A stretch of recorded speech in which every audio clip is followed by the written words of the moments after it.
Hello, I'm Julio Villalon. I will talk to you about the classic approach to do tissue classification of the brain. Tissue classification is classically done on structural T1 weighted images, like the one at the top left. One of the two main aims of performing this task is to get the segmented regions of the gray matter, the white matter, and the cerebrospinal fluid, as you can see at the top right. Another goal is to get the partial volume estimates for each of these tissues, which you can see at the bottom. These maps are used very frequently in neuroimaging for multiple types of processing pipelines, depending on the specific needs for each project. In diffusion MRI analyses, tissue classification is classically used for anatomically constrained tractography and for multi-tissue constrained spherical deconvolution, known as CSD. Other uses may include multimodal analyses of T1 weighted images and diffusion MRI derived metrics in the gray matter, for example. Also, pre-processing steps such as BBR registration between EPI images and T1 images. You may also want to use it to train further segmentation algorithms based on deep learning approaches. Although this is a classic and sort of old method, it is nevertheless unsupervised and fast, especially with a recent update from Garyfallidis E that gave it a speed up of about 10 times. One more advantage is that the memory required by deep learning methods for three-dimensional or four-dimensional problems is relatively high in comparison to this classic approach. So how do we do brain tissue classification in the classic way?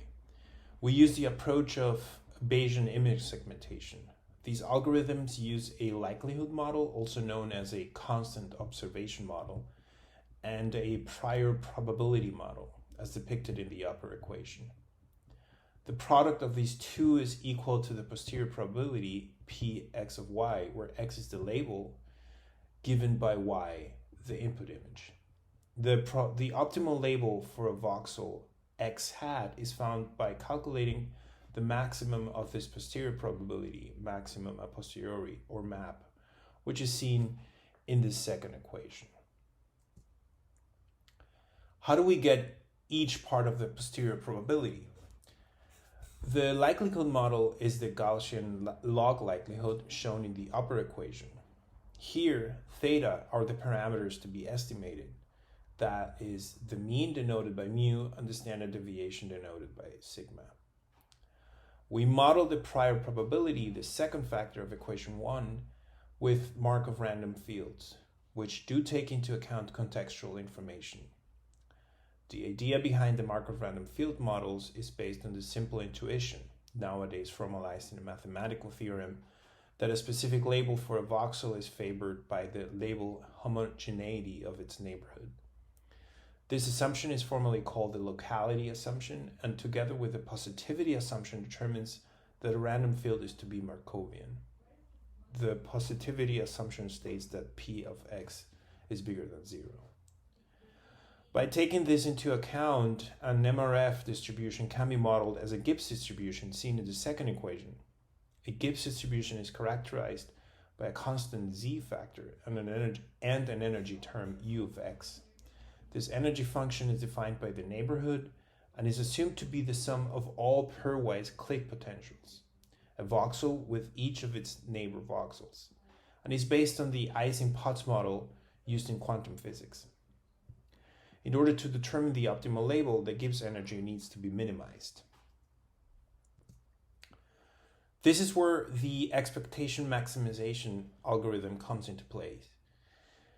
In each iteration, we have an E step in which we update the label of the voxel by minimizing the energy function of the Gibbs distribution, and we have an M step in which we update the parameters, the mean and the variance, to calculate the log likelihood again, to which the Gibbs energy will be added again, and the E step and the M step take place for another iteration. The minimization of the Gibbs energy function is accomplished with the ICM, iterated conditional modes algorithm. Here's where one of the most important parameters of our algorithm comes into play. The beta parameter, also called the smoothing factor, which basically determines how much weighting is given to the neighborhood according to the MRF prior model. As you can see in these basic commands, it is easy to import the tissue classifier in just 2 lines of code. Our algorithm has 5 input variables: the grayscale MRI image, most of the times a T1 weighted image, the number of tissue classes desired to be segmented, usually 3, the number of iterations to go through the E and M steps, the beta value that we mentioned earlier, and a tolerance value. Here I'm just showing 3 inputs, and I will explain the other 2 in the following slides. It is recommended that the T1 weighted images are pre-processed, including brain extraction using Dipy's median outsource method, bias field correction with N3 or N4, and denoising with Dipy's NL-means algorithm. There are 3 outputs after running the tissue classifier: a rough initial segmentation that serves as a starting point of the expectation maximization algorithm. The end result of the Markov random field algorithm is very sensitive to this initial starting point. Hence, it's always a good idea to check it. If this initial segmentation does not look okay, then most likely the pre-processing steps, including denoising, bias field correction, smoothing, skull stripping, need to be fixed.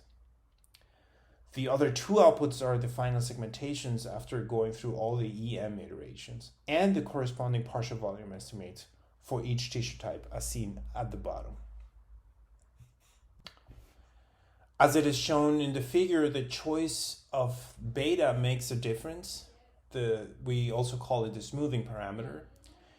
And namely, the higher the beta, the smoother the segmentations, which does not necessarily mean a better segmentation. Now I will explain the convergence parameters, the remaining 2 inputs to the classify function. There are 2 of those: the maximum number of iterations and the tolerance. The tolerance is a value that defines the percentage of change for each iteration tolerated to prevent the ICM algorithm to loop to stop. The default is 1 to the -5. The maximum number of iterations is set at 100, which is most of the time enough for the algorithm to reach the default tolerance value. For most of the images, these 2 parameters work. You can see in the image how the segmentation becomes better and better after each iteration. We validated our approach by comparing it to manually segmented brains that are publicly available. This data set is called IBSR and is available through NITRC. We tested 6 different beta values and 7 tolerance values in 42 different combinations. We calculated the Jacquard index comparing each tissue type segmented by our algorithm, gray and white matter and CSF, to their corresponding manual segmentations of the IBSR dataset. The optimal tolerance value after all these tests is 1 to the -5, after which the Jacquard index plateaus. This is usually reached after 20 iterations of the EM algorithm, but never more than 60 iterations. The result indicates that the best choice of the smoothing parameter, beta, depends on the tissue types. For the best segmentations of the white matter, it is best to use beta 0.1, which is currently the default value, reaching a mean Jacquard index across all 14 subjects of 0.88. These are the same results when using the other 2 implementations of Markov random fields available in ANTS and FSL. For the gray matter and the CSF, it is slightly different. As beta increases, the variance of the Jacquard indices increases, but it is possible to get a very good segmentation as well. We will show how to use the tissue classification in diffusion MRI analyses now. I will combine many of the examples shown in the tutorials for multi-shell, multi-tissue CSD and tractography that you can check in the 2 links below. First, we call the necessary Dipy packages. We call packages for spherical harmonic models to fit diffusion data. for denoising with MPPCA, packages to read images in BVEX and BVALs, brain extraction, tissue classification, and CSD fitting. We first fetched the data, diffusion images, BVALs, BVEX, and T1 weighted images as well. There are two ways of going forward here. The most laborious one is by using the T1 weighted images. These images need to be first scald stripped, bias field corrected, denoised, and then co-registered with the diffusion MRI data. That, on the other hand, also need to be pre-processed. After co-registering T1 and diffusion with Dipy's tools for linear and nonlinear registration, and assuming that both are perfectly aligned, one can perform tissue classification on the T1 image and then perform multi-tissue CSD reconstruction and tractography. We will nevertheless today focus, though, on a simpler approach, namely by just using the diffusion multi-shell image, and we will see how. The first step is to remove the skull, which is fairly easy with the median Otsu approach available in Dipy. This will generate a binary brain mass that we will use in further analysis. Then we extract the B0 and the two shells with the highest B values, 2000 and 3000. Right after that, we use Dipy's denoising tools to run the Marchenko-Pasteur PCA algorithm on the diffusion data. You can see the effect of denoising at the bottom. Here's the trick that we will do in order to just use the diffusion data and avoid using the T1 data. One can calculate the anisotropic power map after fitting the diffusion MRI signal with the Kubo method. These types of maps have a very similar intensity pattern as the T1 weighted images, with a notorious tissue contrast between gray and white matter, as you can see on the left image. Thereafter, by using our Markov random field tissue classifier, we segment the brain into the three tissues, as you can see on the right. Hugh Cheng, also from the Dipy team, will afterwards talk in depth about how to do tissue classification on diffusion MRI properly. Then we use the binary masks for each of these tissue types to calculate the response functions in preparation for running the multi-tissue CSD. We first estimate the response function of every tissue. Here, the inputs are the three masks for each region, the full denoised multi-shell diffusion images, and the BVALs and the BVEX. We wrap up this step by estimating the fiber response function for the multi-shell data. I usually like to check the values of the S0 to make sure that they descend from CSF to gray matter. There are other visual ways of checking the response functions that can be found in other tutorials and are discussed in other presentations of this workshop. Finally, we can fit the multi-shell multi-tissue CSD. We will do it here on one slice first to visualize them later. We then get the fiber ODFs and display them with Dipy's visualization tools. You can see the FODFs on the left. Once this is done, we can use the partial volume estimates we got earlier with the tissue classifier to run tractography, which I will show now. How do we do this? We first fit the multi-shell multi-tissue CSD on the whole volume and create the maximum deterministic direction getter with the spherical harmonics coefficients. Then we define the stopping criteria based on the partial volume estimates.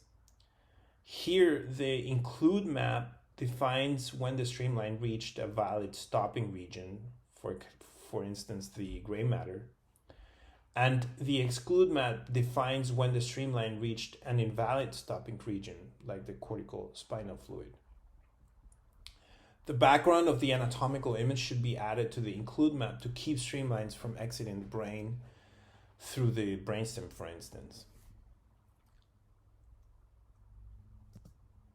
We also use the regions of the white matter partial volume estimates with the highest probability, above 75%, as a mask to generate the seeds for tractography. Once this is done, we have all the parts to run tractography, namely the direction getter, the ACT stopping criterion, the seeds, and the diffusion images affine. We also set the step size and generate the streamlines. We have shown so far how to use the outputs of the tissue classifier for two different tasks, namely for multi-tissue CSD reconstruction and the PVEs for anatomically constrained tractography. There are of course many other uses of these brain segmentations in various neuroimaging pipelines. Thank you for your attention. You can subscribe at dipy@python.org, and you're welcome to chat at Gitter and later on in the Q&A section.